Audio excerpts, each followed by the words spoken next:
कोई धनराशि साधारण ब्याज की दर से 4 बरस तथा 5 बरस के अंत में क्रमशः 12,900 और 14,250 रुपया हो जाती है। ब्याज की दर बताएं। तो सिंपल क्वेश्चन है। तो देखिए कोई धन है, मान लेते हैं कि कोई धन पी है, मतलब प्रिंसिपल या मूलधन मान लेते हैं, या मूलधन है जो पी है। अब इससे 4 बरस हुआ है तो 4 बरस में कितना हो रहा है, 12,900 रुपया। तो 4 बरस में 12,900 रुपया हो गया। और कह रहा कि 5 बरस के अंत में, तो 4 बरस में कितना हो गया है, 4 बरस यहाँ लिख देते हैं, 4 बरस में इतना हो गया 12,900, और 5 बरस में हो गया है 14,250। तो यहाँ 14,250 लिख देते हैं। तो 14,250 जो हुआ है 5 बरस में हुआ है।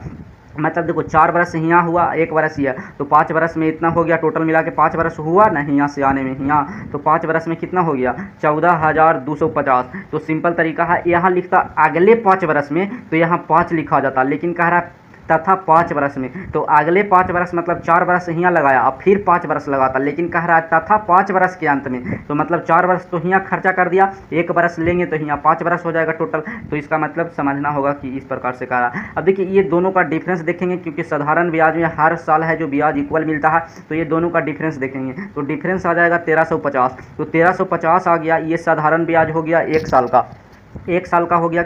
यहाँ से 4 साल, यहाँ से देखो यहाँ से यहाँ जाने में 4 साल का समय लगा है, तो 4 साल का हम साधारण ब्याज निकाल लेते हैं। तो 4 साल के निकालने के लिए इसको मैं 4 से गुना कर देंगे, तो 4 से गुना करेंगे तो आ जाएगा 5400। तो 5400 रुपया है जो ये आ गया क्या, 4 साल का साधारण ब्याज। अब देखो ये है जो मूलधन है, मूलधन में साधारण ब्याज जुटता है तो अमाउंट आता है, और ये अमाउंट ही है 4 साल बाद का।